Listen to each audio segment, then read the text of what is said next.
That's a lot of knit projects. Hey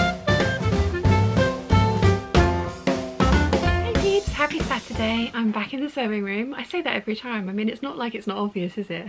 It's suddenly like, I'm in my bedroom. I'm clearly in the sewing room. So I have my giant pile of fabric next to me and I am getting to actually cut out things today, which is very exciting. I'm going to start with the 7319 dress and hopefully a t-shirt out of the Savannah viscose fabric, and then the rest of the fabrics are all plain except for the sequins. And I'm thinking I'm going to try something with the sequins, and I'm thinking maybe I should try with the brown sequins because they're the least favourite of all of them. I don't know, we'll see, we'll see. Thank you for all the comments on yesterday's video, the one that you saw Saturday morning. Hopefully I expressed myself well. I wasn't trying to so basically fitting ease, the way that your clothes fit you, as Lily pointed out, is a very personal thing, 100%, and some people prefer a tighter fit like I do and some people prefer a much looser fit, which is totally fine. And I think what I was probably articulating very badly, but my point that I was trying to get across is that I think that the big four are very misleading in the sizing that they choose to do their patterns in. I think it's annoying that they don't put the finished garment measurements on the envelope, they put them on the actual tissue of the pattern. I find that so infuriating because you have to buy the pattern to be able to find the finished garment measurements, which is fine once you've worked out roughly what size you are and you can either buy this bundle or this bundle. But as I've mentioned, my size on the envelope puts me in the larger bundle size, but my finished garment size for my preferred fit puts me in the smaller bundle size, and usually I'm just at the edge of one and sometimes I cross over into the other one, especially for my hips. It would just be so much better if they could put the finished garment measurements on the back of the envelope like the indie patterns do. They manage it, so you know, or you know, may put it on the website. Just give the information somewhere where you don't actually have to physically have purchased the thing before you can get to find out what those finished measurements are. And yeah, be more honest about the samples that they make up and photograph for the pattern envelopes, because the 8145, having looked at it, the pattern, there's 7 inches of wearing ease at the waist and 7 inches of wearing ease at the bust. Bust, sure, okay, fine, it's meant to be blouson, it's meant to be slightly bigger, but that woman on the envelope, there is not 7 inches of wearing ease around her waist, and there is not 7 inches of wearing ease around her bust. There just isn't. So it's not like an accurate representation of like, if I make this size, I will get this garment. So it's annoying. And also, sizing, like the actual the numbers that get put to sizes are arbitrary. They mean nothing. They are different from pattern company to pattern company, from high street store to high street store, from designer to designer. There was, I think Nicole Rudolph has done a video on this, but there was a survey done in the 50s, I believe. In America it was 1,000 women. I think it was slightly less in the UK, where some measurements were taken and standard sizes were decided from those measurements of this sampling of women. Our shapes and bodies have changed massively. You know, the 1950s is 70 years ago, which is kind of terrifying when you think about it, but it was 70 years ago. So it's just wildly gone, you know, all these different companies have gone off in all these different tangents and developed their own sizing range. There's also a lot of stigma attached to the numbers that get put to these sizes as well. So for example, in most of the big four McCalls, I'm a size 20 or 22 for my bottom half. My hips put me in that size. My waist puts me in between from a size 10 to a size 14, depending on how, with time of the month and how much I've eaten.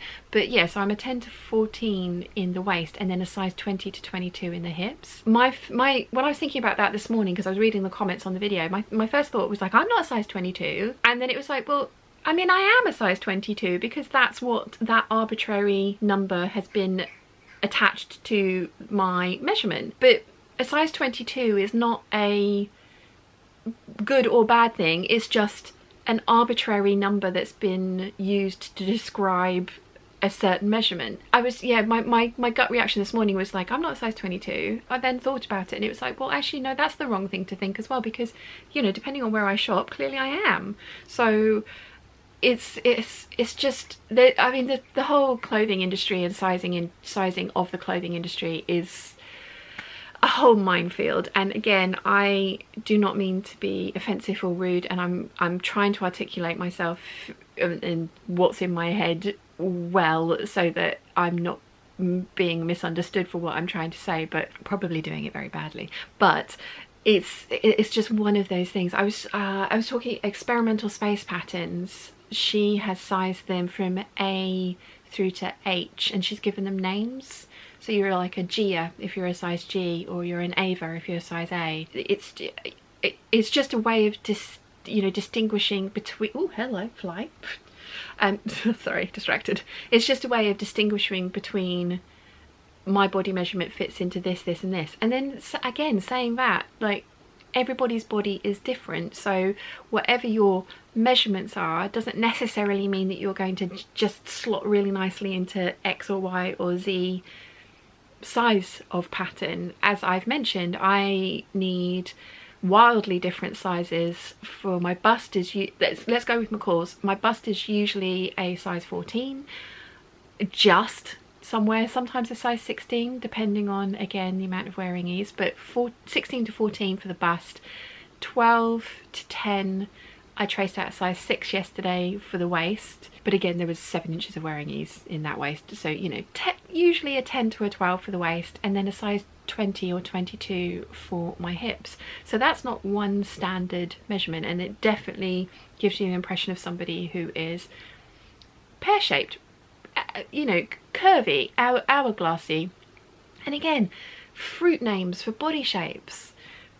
Just it's a easy descriptor to portray the thing that you're trying to say, but then so many of these things have then got negative connotations attached to them as well, and it's just fraught, completely fraught. But it is literally arbitrary. The size on the envelope, the size on the pair of jeans, the size on the underwear, the size on the dress that you're buying or making means nothing. It means nothing other than giving you the starting point to fit yourself well. I mean, if they just gave you a whole bunch of patterns and were like, you know, go for it, this one or this one, you'd want some distinction of, well, which one's going to fit me slightly better. So that's where the size numbers have come in. I mean, I don't know if any of you guys have a better solution, you know, from small to large numbers. The A to H, the experimental space use, symbols, like, you know, like I'm a star size or I'm a asterisk size, or, you know, do any of you guys have any kind of like ideas of how you'd like to see your size described? But yeah, as I mentioned, it can be a very fraught topic, and I hope I haven't meant to give offence, and I'm very sorry if anything that I said was... fit is a very personal thing. The amount of ease that you enjoy in your clothing is a very, very personal thing, and the beauty of being able to sew is that you can tailor your clothing to your body and have it be whatever size that you want, and then you can call it whatever size you want. I have a little magnet that somebody sent me, and it says, when I make it myself, it's whatever size I say it is, and I love that. Unfortunately, it's one of my fridge magnets, so it's packed away with all my kitchen stuff, but it's true. You make it yourself, it's whatever size you say it is. Anyway, that was 10 minutes of random waffle. So I'd be really interested to hear what you guys think. It's really interesting reading the comments on today's video about the rant about wearing ease in patterns. So yeah, I'd be really interested to hear what you guys think, and if you have a better solution for labeling the different incremental increases and decreases of sizes, let me know in the comments down below. Anyway, I'm gonna stick you back up in the bird's nest. I think I'm gonna have a little disco again today. I really enjoyed having my playlist playing yesterday. It was fun. A bit random, bit of Rammstein, bit of Taylor Swift.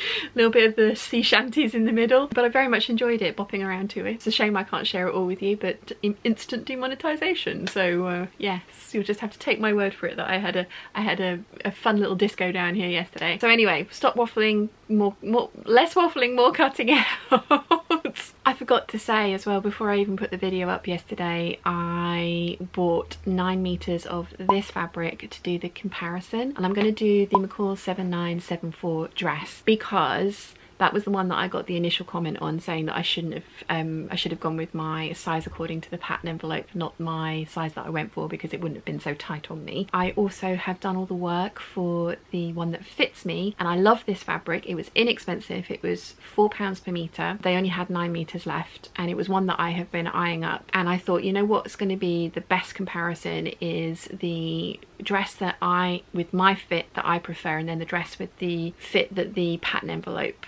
says that I should have in the same fabric. So it's a really clear comparison of the difference between the two. I am going to give the dress away. Obviously it will need to fit somebody that fits into those measurements the way that they want to fit into those measurements. As I say, it can either be looser or more fitted on you depending on what you prefer, but I'll put the measurements up and I will put it up as a giveaway. Whoever would like it can put their name in the hat and I will draw a winner and send it off to them worldwide, not a problem. But yes, I have bought this fabric, 9 meters of this fabric, to do that comparison video because it's been something I've been thinking about since I made the first 7974, which was last year. So I've got so many video ideas and I need to just, rather than actually just think about them all, I need to actually do the thing. So I'm going to do the thing.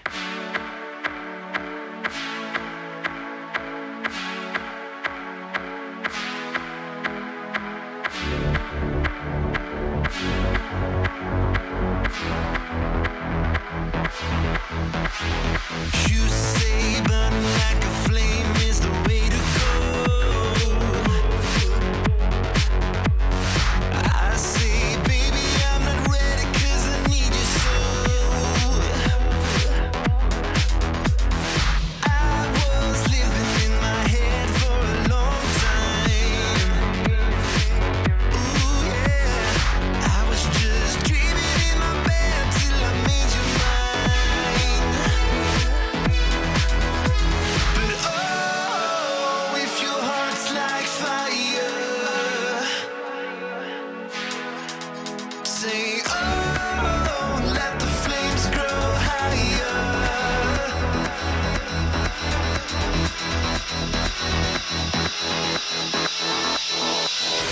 Oh, if your heart's like fire, say oh, let the flames grow higher. With a heart like fire, ooh yeah. With a heart like fire.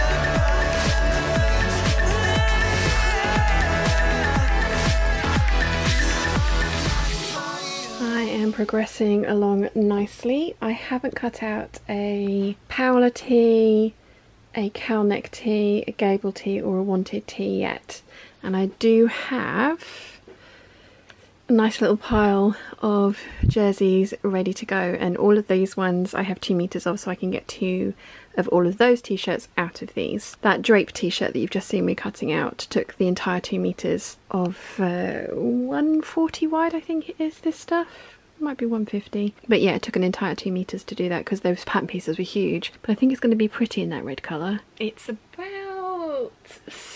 5:30, 20 to 6 now. Can't quite see my phone, but yeah, I'm doing quite well. I've cut out a few things that I wasn't expecting to cut out, and the 8145 I've ended up having to cut that out of a brown ponte because both of the knits that I had, I didn't have enough of them to do it with, so I've done it with like a kind of nutmeggy brown ponte, which is going to look very nice, and it's going to be a great test piece before I cut into anything more expensive. Although having looked through my stash, I actually don't have very many that I would be able to use or have enough of that I want to use. So yes, it's going to be interesting to see how that one comes out. I'm going to go and get myself some dinner now because I am hungry, but then I'm going to come back and keep cutting out, and I think I will come down in the morning and change everything over for sewing and just get on with sewing. So whatever I get cut out this evening will be, you know, the final things that I get cut out of this pile, and I'll just come back to t-shirts and stuff later, especially when I have tried out